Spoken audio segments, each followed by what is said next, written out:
I still remember the sound that morning. The crunch of gravel, the roar of tires, and then, snap, the sound of my private property sign breaking clean in half. Dust swirled through the air like smoke after a gunfight.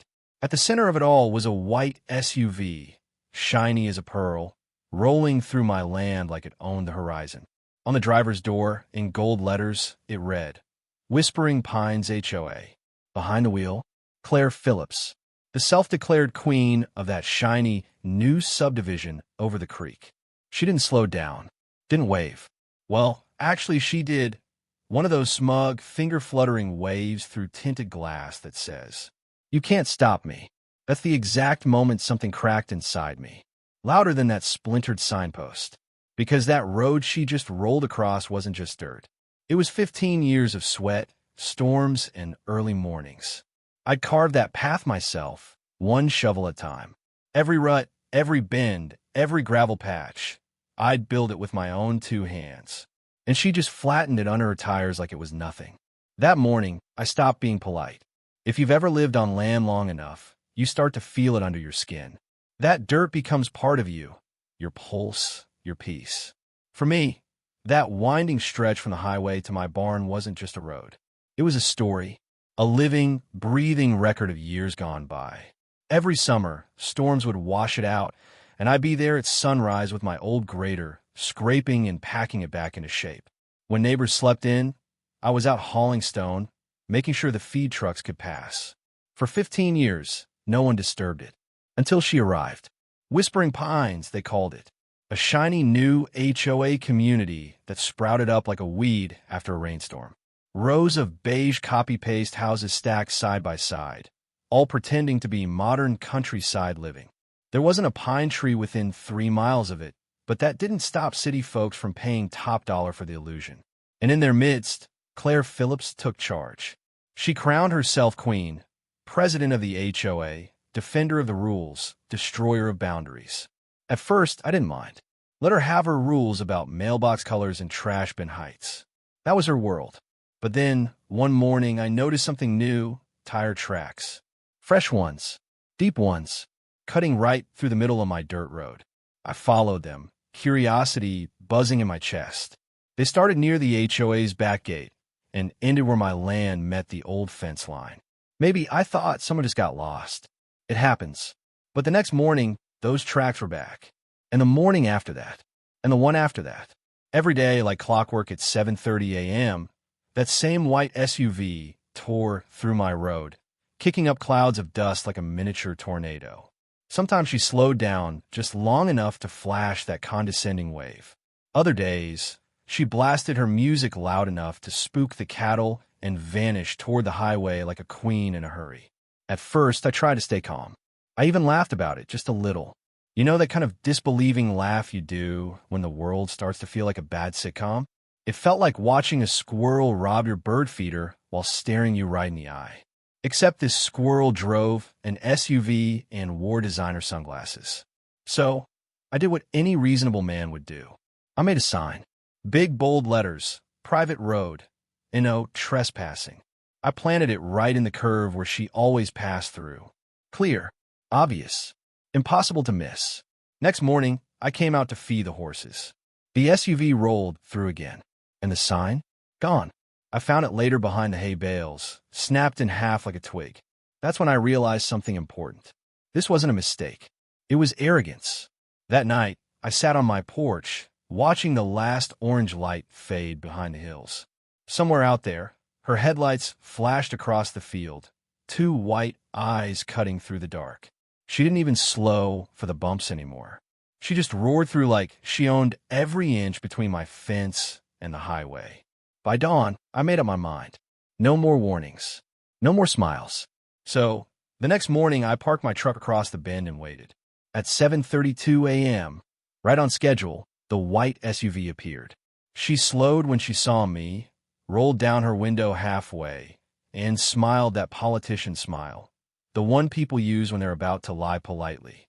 "Morning, Mr. Rogers, isn't it?" she said. "Everything okay?" "Not really," I said, calm but firm.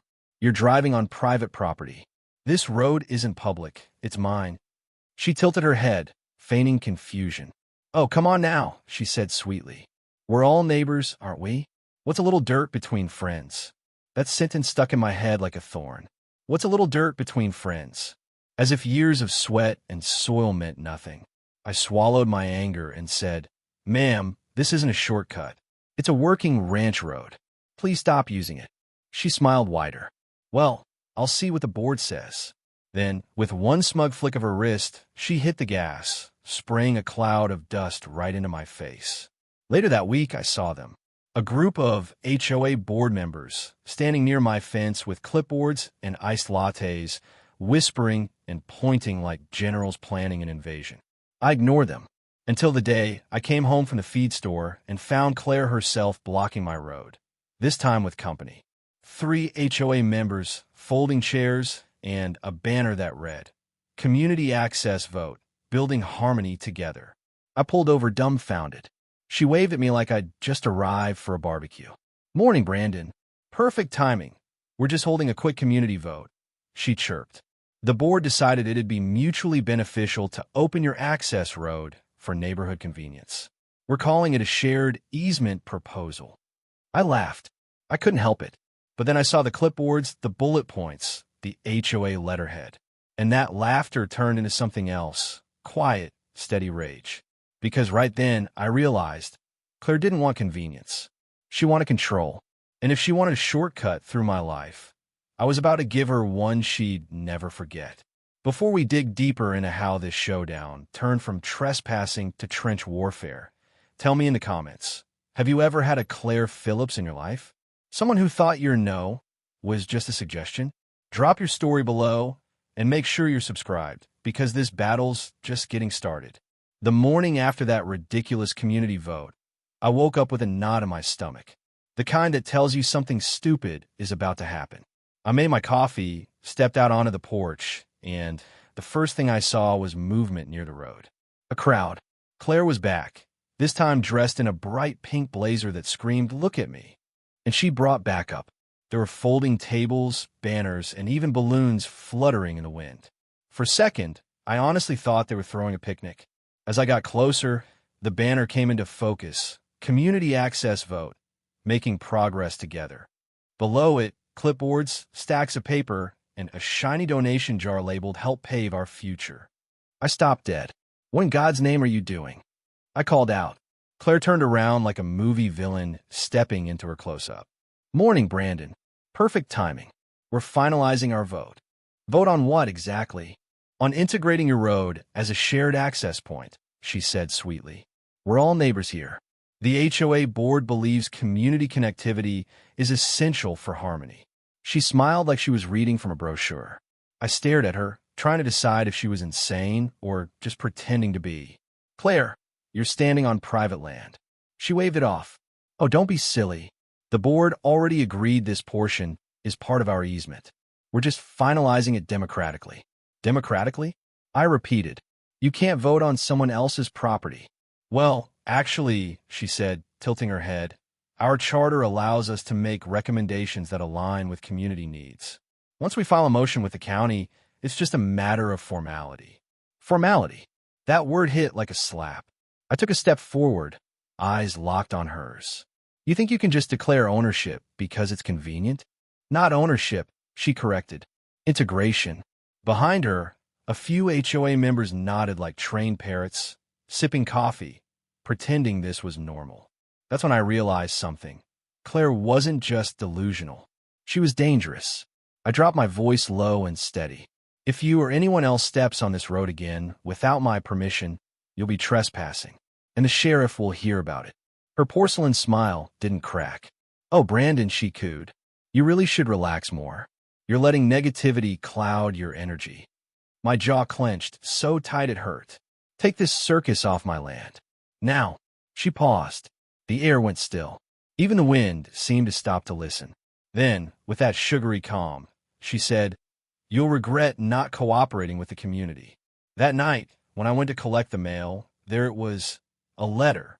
No county seal, no lawyer's mark, just a shiny Whispering Pines HOA logo printed in Comic Sans. I tore it open and read, "Dear Mr. Rogers, The HOA board has officially voted to incorporate your ranch road as part of the Whispering Pines community travel access. Any resistance or obstruction will be treated as non-compliance with community guidelines. Cooperation is expected. Sincerely, Claire Phillips, President Whispering Pines, HOA, smiling face with smiling eyes. There was even a smiley face next to her name. A smiley face.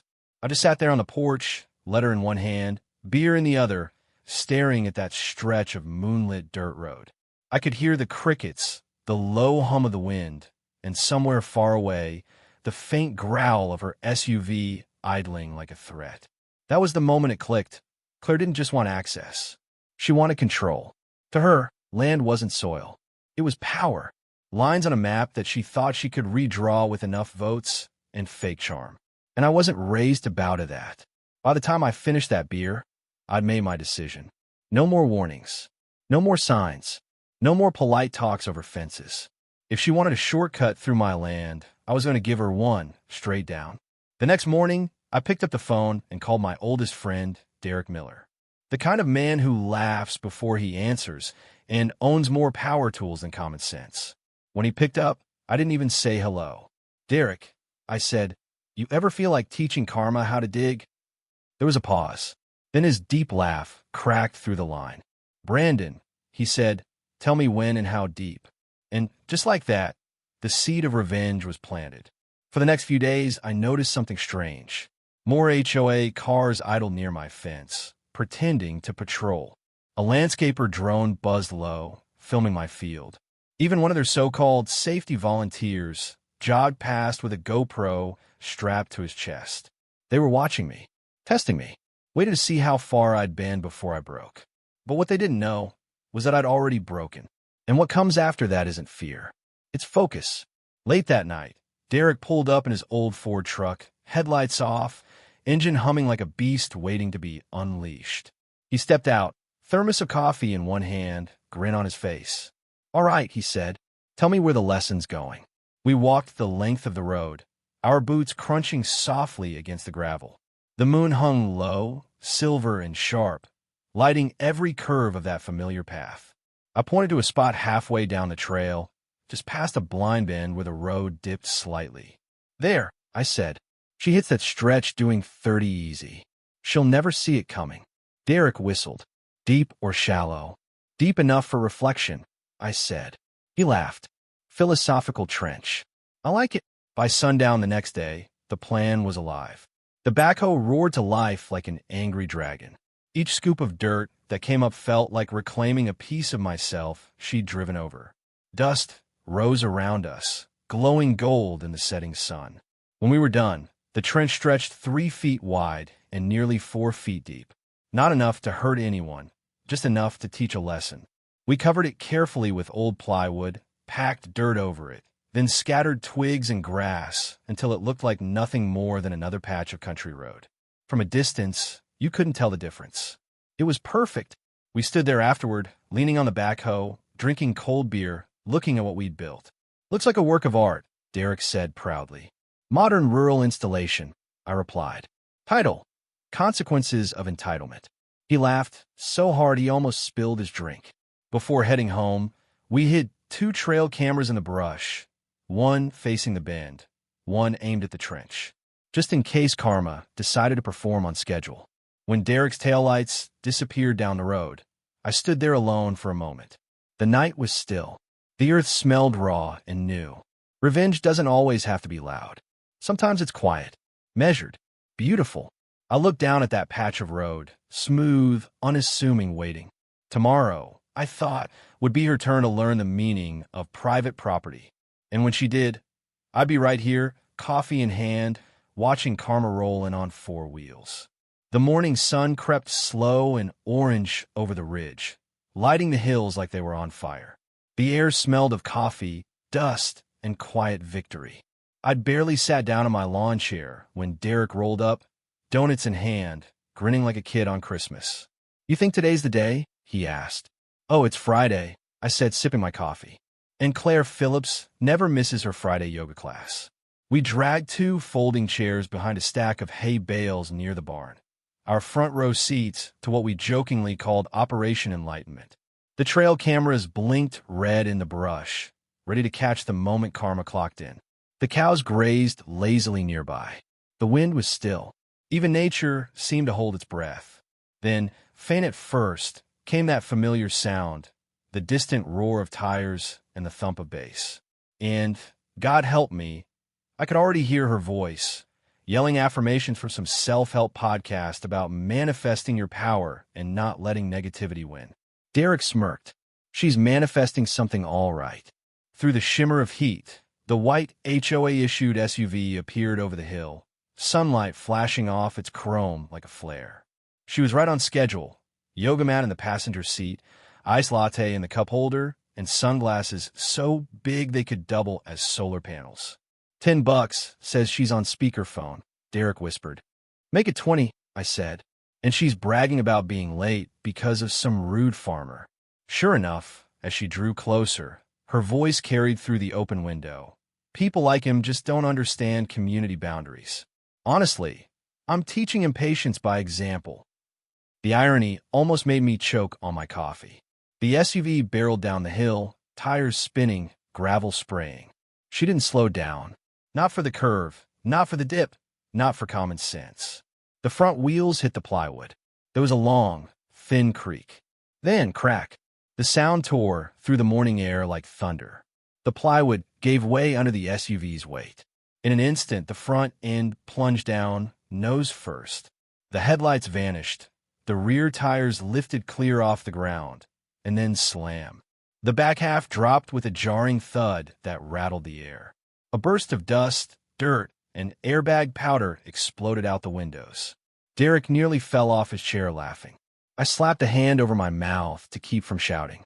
From where we sat, it looked like a scene straight out of an action movie. Slow motion, perfect, poetic. For a few seconds, everything went still. Then came the scream. High-pitched, indignant, somewhere between shock and denial. Claire stumbled out of the driver's seat, her yoga mat flopping to the ground like a defeated flag. She looked around wildly, covered in dust and outrage. "You've sabotaged me," she shrieked. "This is a criminal act. I could have died." I almost lost it when she tripped over her own mat and dropped her latte straight into the trench. The splash of cold coffee across her shiny SUV was the most satisfying sight I'd seen all year. "Think she's going to call the cops?" Derek whispered. "She already has," I said, nodding toward her phone. Sure enough, she was pacing back and forth, yelling into the receiver, one hand slicing through the air like she was conducting an orchestra of rage. 15 minutes later, a county sheriff's cruiser rolled up, lights flashing lazily. Out stepped Sheriff Cole Matthews, tall, broad, calm as ever, the kind of man who's seen too much nonsense to be surprised by any of it. "Morning, ma'am," he said, tipping his hat. "Everything all right here?" "All right," Claire screamed. "This man set a trap. My car is destroyed. He could have killed me." The sheriff glanced at the trench, then at the SUV, then at me and Derek trying not to laugh behind her hay bales. He sighed, that long, heavy sigh of a man who's seen teenagers make better decisions. "Mr. Rogers," he said slowly, "you want to tell me what's going on?" "Sure do, Sheriff," I said, walking over. "That right, there is a soil erosion project. Been planning it for weeks. On my land." Claire gasped like I just claimed to own the moon. "Erosion project? Don't insult my intelligence. This was deliberate. You can't just dig holes on a public road." The sheriff raised an eyebrow. "Public road?" He turned to me. "That true?" "No, sir," I said, pulling a laminated map from my back pocket. "Here's my property line. This road's been mine since 2009. Deeds on file at the clerk's office." He studied the map, tracing the red boundary line with his finger. Then he looked back at Claire. "Ma'am," he said gently, "this here's Roger's land. You don't have legal access through it." "That's ridiculous," she sputtered. "We're all part of the same community." Cole nodded slowly. "Except he's not in your HOA. And unless your community charter outranks county property law, which it doesn't, this road ain't yours." Derek coughed loudly, pretending it was a sneeze. Claire turned crimson. "I demand an investigation. He endangered me, my vehicle, and the integrity of the neighborhood." The sheriff pinched the bridge of his nose. Ma'am, I can file a report if you want, but from where I'm standing, it looks like you drove into an active work site that doesn't belong to you. You're taking his side, she barked. I'm taking the law's side, he replied evenly. There was a long silence. Then Cole said, as calmly as a man ordering lunch, "You might want to call a tow truck." Claire looked ready to explode. "Oh, I will. And you haven't heard the last of this, Sheriff." He tipped his hat. "Ma'am, I hope not. I could use the entertainment." Derek wheezed so hard I thought he'd pass out. Claire spun on her heel, stomped back to her SUV, and tried to reverse. The tires spun uselessly, flinging mud everywhere. One particularly wet glob splattered across her pink blazer. The look on her face? Pure cinematic perfection. The sheriff turned back to me, trying not to smile. "Nice ditch," he said under his breath. "Mind if I borrow the idea for my driveway? Keeps the salesman out."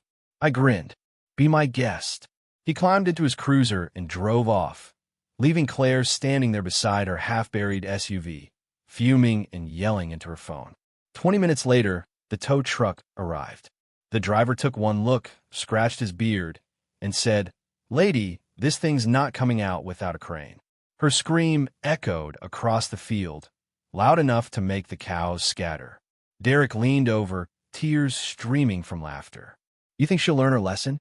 I stared at the trench, at her car, at the chaos. "No," I said, "but it's a start." That night, after the sun dipped behind the hills, I walked out to the road again. The trench glowed silver under the moonlight, quiet and still. You could still see the deep grooves from her tires, frozen like scars in the dirt. The air smelled of oil and victory. And for the first time in weeks, I felt something I hadn't felt in a long while, peace. I leaned against the fence post and whispered, "You brought this on yourself, Claire." Just then, in the distance, I heard the faint rumble of another engine. "The tow truck. Guess we're not done yet," I muttered. Over the next hour, I watched them struggle. The tow guys grunted, shouted, cursed under their breath. The chains clanged, the winch whined, the SUV refused to budge. The ground simply wouldn't let go. Finally, the driver threw his hands up.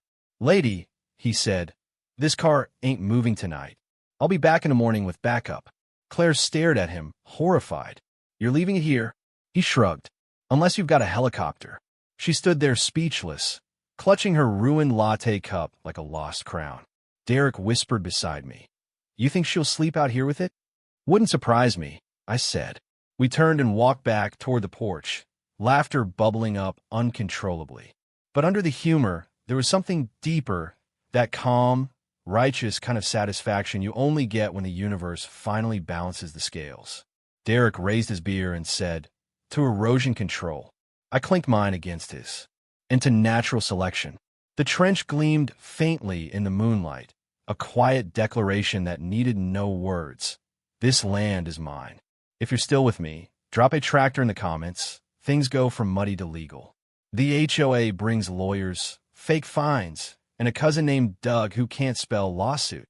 Subscribe and stay tuned. You're about to see what happens when paperwork meets payback. By sunrise the next morning, the sound of grinding metal drifted up from the road again. I walked out, mug in hand, to see the same tow truck from the night before, only now at a backup. 2 more trucks, a crane rig, and a crew of men scratching their heads around a half-submerged white SUV. Claire stood nearby, dressed for battle. Yoga pants, combat boots, and an HOA windbreaker that looked like it had survived a motivational seminar. She barked orders into her phone, as if she were commanding a lunar launch. 3 tow trucks, Derek muttered beside me. She doubled down. "That's her religion," I said. "She doesn't believe in defeat, just louder denial." We strolled toward the fence, pretending to check the posts. Claire spotted us immediately. "Don't you dare record this," she shouted, waving a manicured finger. "This is an ongoing recovery operation. You're legally obligated to stay 20 feet away." I lifted my coffee. "Morning, Claire. You camping out here now? Thought I'd bring you a thermos." Her jaw clicked audibly. "You will regret this, Brandon Rogers. This is criminal negligence. You dug that death trap on purpose." Before I could answer, one of the tow operators interrupted. "Ma'am, this trench looks engineered. You sure it wasn't here before you drove through? Of course it wasn't, she snapped. This lunatic built it to hurt me. The man raised an eyebrow, the kind of look mechanics give customers who argue with physics. Lady, whatever happened, the ground's solid. You ain't getting this SUV out without lifting it. Then lift it, she barked. The crane roared. Chains rattled. Mud flew. Every time the rig tightened, the car groaned like it was begging for mercy. For a brief moment, the front end began to rise, then slipped sideways. Cut the tension, one of the men shouted. Snap! The chain whipped loose, splattering mud across Claire's jacket. Derek coughed into his sleeve to hide a laugh. The driver wiped his face. Ma'am, you're fighting Mother Nature right now, and she's winning. Claire glared at me like she could melt steel. Enjoy your little victory, Brandon. You have no idea who you're dealing with. I raised my mug. Apparently a woman who can't read road signs. She stomped away, muttering about lawyers and environmental hazards. Derek exhaled. That's the most fun I've had since my divorce. I chuckled, but underneath the humor, I felt a tug of unease. Claire wasn't the quitting type. When people like her lose ground, they don't retreat, they regroup. That evening, my suspicion proved right. A glossy HOA envelope sat in my mailbox, sealed with a golden emblem like a royal decree. I opened it carefully. Inside, in bold letters, it read, Notice of environmental violation, dear Mr. Rogers. The Whispering Pines Homeowners Association has received complaints regarding hazardous excavation adjacent to community boundaries. Your so-called erosion trench poses a risk to neighborhood safety and violates Section 4.2 of Regional Landscaping Ordinances. You are hereby fined $100 per day until the trench is filled and restored. Failure to comply may result in legal action. Sincerely, Claire Phillips, smiling face with smiling eyes. I laughed out loud. Section 4.2? I flipped the letter over, then checked online. Section 4.2 was about recycling bins. Derek read over my shoulder and nearly spit his beer. She's fining you for not sorting your garbage hole. Apparently. We laughed till the dog started barking. But once the laughter faded, the truth lingered. Claire was escalating, from tantrums to paperwork. When people like her can't win with power, they weaponize policy. Next morning, a sleek gray Prius rolled up to my gate. Out stepped a short, nervous man clutching a leather briefcase like it contained his soul. Good morning, he said, voice trembling. I'm Douglas Phillips, legal counsel for the Whispering Pines HOA. I raised an eyebrow. Phillips? Any relation? He adjusted his crooked tie. Cousin. Of course. He opened the briefcase with theatrical care, producing a stack of papers thick enough to level a table. These are official cease and desist orders. You've been served. I scanned the first page. Misspelled words, missing commas, Comic Sans headings. Doug, I said gently, you know this isn't valid, right? This road's mine. The trench is on my land. You don't have jurisdiction. He cleared his throat. Well, the HOA maintains certain shared. Doug, I interrupted. Do you even have a law degree? He froze. Working on it. Community college? He nodded meekly. Night classes. I smiled. Thought so. Tell Claire that if she wants to keep playing attorney, she should at least hire someone who's past the bar, not the smoothie bar. He blinked, unsure whether to take notes or cry.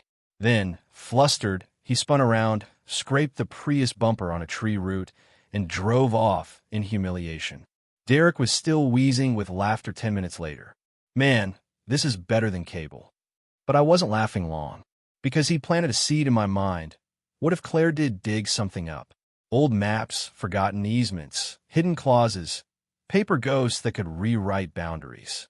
That night, I sat on the porch with Boomer's head resting on my boot, staring at the moonlit trench. The edges looked clean, dry, proud. But Derek's words echoed. She'll find something. I didn't sleep much. By dawn, I had my answer. I wasn't waiting for her next move. I grabbed my truck keys, packed a thermos, and headed for the county clerk's office. The place smelled like old paper and slow time. Dust motes danced in sunbeams, slicing through the blinds. Behind the counter sat a clerk who looked like she'd been there since the building opened. Morning, ma'am, I said. I need all recorded easements and property agreements tied to Rogers Ranch Parcel 47B, bordering the Whispering Pines development. She peered over her bifocals. That the one with the HOA drama? Already made the news. Small town. Honey, she said, smirking. Everyone's rooting for you. She disappeared into the archives. The printer hummed like it was powered by spite. 2 hours later, she emerged pushing a cart stacked with dusty file boxes, deeds, plats, surveys, even old Polaroids. I spent the entire afternoon flipping through yellowed pages, breathing the scent of paper, ink, and anxiety. By the fifth binder, I found it a document stamped and sealed, dated 1976. Easement Agreement. Whispering Pines Development. My pulse kicked up. I read every line twice, then once more to be sure. Turns out, when the original developers bought that land 50 years ago, they'd signed a very specific contract. It required them to build their own access road to the highway and explicitly bar them from using or modifying any private agricultural roads. In other words, the HOA's so-called shared access dream was illegal before it ever started. There was black ink, county seal, notarized and still valid. I laughed so hard the clerk peeked around the corner. "You okay out there, Mr. Rogers?" "Better than okay," I said, holding the document up like a trophy. "You just saved a man's sanity." She grinned. "About time someone taught those HOA folks what boundaries mean." "Trust me," I said, sliding the papers into my folder. "She's about to get that lesson, laminated." Driving home, the yellow document rode shotgun like holy scripture. When I pulled into the ranch, Derek was tightening bolts on his backhoe. "Find anything?" he asked. "Oh, I found something." I handed him the page. He squinted at it. "Let me guess. Says she's not allowed within 10 miles of sanity?" "Close enough," I said. "Developers signed away every right to this road decades ago. The HOA's been trespassing since day one." He let out a low whistle. "Well, I'll be damned. You framing that?" "Framing?" "No," I said. "I'm laminating it, copying it, and mailing one to every house in that HOA, with a Christmas card." Derek nearly dropped his wrench laughing. That afternoon, I tucked the laminated copy into a folder and drove straight toward the Whispering Pines gate. And who should be standing there but Claire Phillips herself, wearing pressed linen and talking loudly into her phone about community unity. When she saw my truck, her smile faltered. I stepped out calm as Sunday morning. "Morning, Claire." "Mr. Rogers," she said, voice coated in sugar. "I hope you've come to apologize." "Actually," I said, handing her the folder, "I brought you a little history lesson." She opened it, scanning the first page. Her lips moved silently, and then her face froze. "What is this?" "The original easement contract," I said, "signed in 1976. States your development had to build its own road and could never use mine. Ever." She blinked rapidly. "This can't be valid." "It's ancient. It's notarized," I said, "and still legally binding. County confirmed it this morning." For 5 glorious seconds, Claire Phillips didn't speak.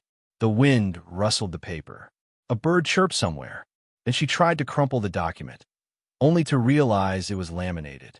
The frustration on her face was art. "Why are you like this?" she hissed. "You could have just shared. We could have been good neighbors."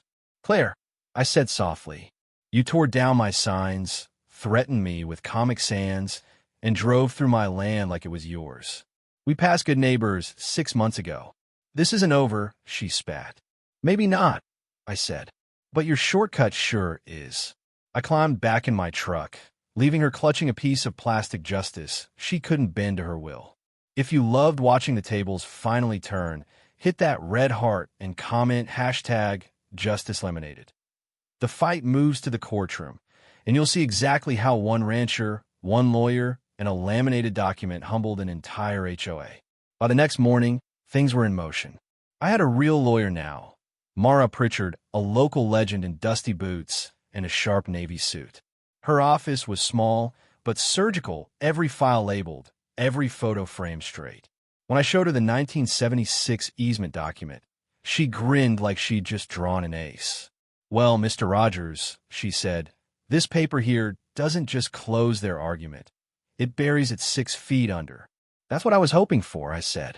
But I don't just want them off my land. I want them to stop harassing me for good. Then we don't play checkers, she replied. We play chess. By noon, she drafted a cease and desist order, a civil suit for harassment, trespassing, and property damage, and had it notarized by evening. The paperwork was airtight and poetic. 2 days later, a county deputy pulled up my drive holding a stack of envelopes. Delivery for a Miss Claire Phillips, he said with a smirk. Guess she's getting served. Derek and I followed him down the road, just far enough to watch. Claire was in her yard, trimming bushes like she was cutting down enemies. When the deputy stopped and said, "Ma'am, these are for you," she froze mid-snip. Her voice went high and brittle. "What is this?" "Official notice from the county court," he said calmly. "You're being sued by Mr. Rogers." "For what?" she demanded. "Harassment, trespassing, and property damage. Details are inside." He tipped his hat. "Have a blessed day." Claire's face went red as her pruning shears. Then she screamed, loud enough to send birds scattering off the HOA sign behind her. Derek whispered, "You think she's calling her cousin again?" "Oh, Doug's probably printing a fresh batch of Comic Sans as we speak," I said. Balance scale, the showdown. The courthouse smelled like coffee, dust, and small-town drama. By the time they called Rogers versus Phillips, half the town had shown up just for entertainment. Claire arrived fashionably late, beige power suit, sunglasses indoors, and her cousin Doug trailing behind with a mountain of folders. Across the aisle, Mara Pritchard sat calm and still, the kind of calm that makes you nervous if you're on the wrong side of it. "Don't worry," she whispered to me. "She's about to talk herself into a loss." Judge Holloway, a gray-haired man who'd seen it all, adjusted his glasses. "All right," he said gruffly. "We've got Mr. Rogers suing for trespassing, harassment, and property damage, and Miss Phillips countersuing for," he squinted at the paper, "emotional distress, vehicular damage, and loss of social standing." Claire straightened. "That's correct, Your Honor. I've been publicly humiliated and endangered by this man's reckless, malicious, and frankly illegal booby trap." A ripple of laughter ran through the courtroom. The judge sighed. "Ma'am, you're claiming he built a booby trap?" "Yes," she barked. "A hidden pit designed to destroy my vehicle."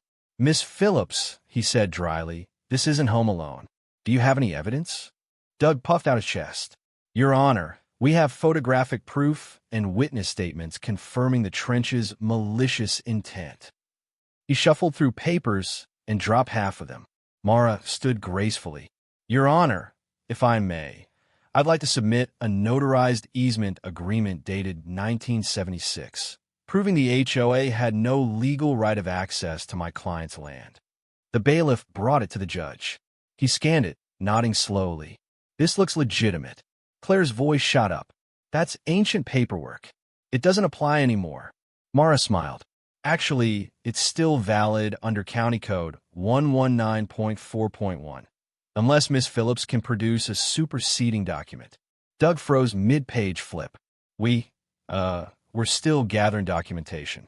The judge leaned back, unimpressed. "Gather faster, son." When it was my turn to testify, Mara led me through every detail. The sign she tore down, the fake letters, the votes on my land, and the morning her SUV took a dive. When she played the trail camera footage of the car, sinking nose first into the trench, the courtroom erupted. Even the bailiff had to cover his mouth to hide his grin. Claire slammed her fist on the table. "That's illegal surveillance." The judge barely looked up. "On private property? Perfectly legal." Then came Doug's turn for cross-examination, or as Derek later called it, stand-up comedy hour. Doug adjusted his tie, pacing dramatically. "Mr. Rogers," he began, "would you say you enjoyed digging holes?" I blinked. "Excuse me?" "Holes," he said louder, like it would somehow make sense. "You seem to have an affinity for excavation." Mara bit her lip to keep from laughing. "Sure," I said slowly. "I dig when the land needs it." "Uh-huh." Doug spun toward the judge. "He admits it. He digs holes. Motive and opportunity." Judge Holloway stared at him for a long, painful second. "Son," he said finally, "are you trying to argue that owning a shovel is evidence of criminal intent?" Doug wilted. Possibly. The judge sighed. Proceed if you can. He couldn't. By mid-afternoon, Claire had lost all composure. She accused me of psychological warfare through landscaping and wiretapping her SUV. The judge let her rant until she ran out of air. When the silence finally fell, he asked, Miss Phillips, do you have any verifiable proof that Mr. Rogers acted unlawfully? She stammered. My word should be enough. They aren't, he said flatly. Then he turned to me. Mr. Rogers, anything to add? I stood, handed him a folder, the laminated easement, the broken signed photos, and a letter she'd mailed me. Just these, Your Honor, I said. Proof that this land is mine, and proof she ignored every warning I gave. He looked through them slowly, then removed his glasses. I've seen enough. He cleared his throat and said the words that felt like rain after a drought. This court finds in favor of the plaintiff, Mr. Rogers. The room erupted in whispers. The HOA and Miss Phillips are ordered to pay damages for property destruction and harassment, he continued. Furthermore, the HOA will issue a formal apology and is prohibited from accessing or modifying Mr. Rogers' land in any capacity. Claire gasped. You can't do this. I'm the president of... Not anymore, the judge interrupted. Effective immediately, you're removed from your position and barred from holding any HOA office for the next 10 years. Doug looked like he wanted to crawl under the table. As the gavel came down, a ripple of laughter filled the room. Claire stormed out, tripped over her oversized purse, and the bailiff nearly lost it trying not to laugh. Mara turned to me, smiling. Congratulations, Brandon. That was surgical. You made it easy, I said. Sunrise, the aftermath. Outside, the sun was bright and hot. Reporters snapped photos. Derek showed up wearing a t-shirt that read Trenched by Claire. He handed me one just like it. Within days, clips of the trial and the dashcam footage went viral. Headlines read things like, HOA Karen meets the trench of justice. Karma digs deep in Whispering Pines. For the first time in months, my phone buzzed with laughter instead of threats. Even Sheriff Cole texted, Heard you got the win. Drinks on me. But the best part wasn't the fame. It was the silence that followed. No more fake letters. No trespassing. No HOA cars idling near my fence. Just the sound of bees, cattle, and peace. Weeks passed. The HOA elected a new president, Harold Jennings, a soft-spoken retiree with more sense than ego. He came by one afternoon, hat in hand. Mr. Rogers, he said, on behalf of the new board, we're sorry for all the nonsense. We've built our own road now, like we should have from start. I shook his hand. Appreciate that, Harold. Welcome to the neighborhood. That evening, Derek and I sat on the porch, watching the sunset burn orange across the ridge. The trench shimmered faintly in the distance, half filled with rainwater and wildflowers. You ever think you'd end up famous for a hole in the ground? He asked. Not in my wildest dreams, I said. But if that's what it takes to teach people respect, I'll take it. He chuckled. You missed the excitement. Not for a second, I said. Peace doesn't trend on social media, but it sure sleeps better. We clinked our beer bottles together. Boomer barked once, chasing fireflies through the grass. And as the last light faded, I thought about everything that had happened. The signs, the trench, the courtroom, the laughter, the chaos, and the quiet that came after.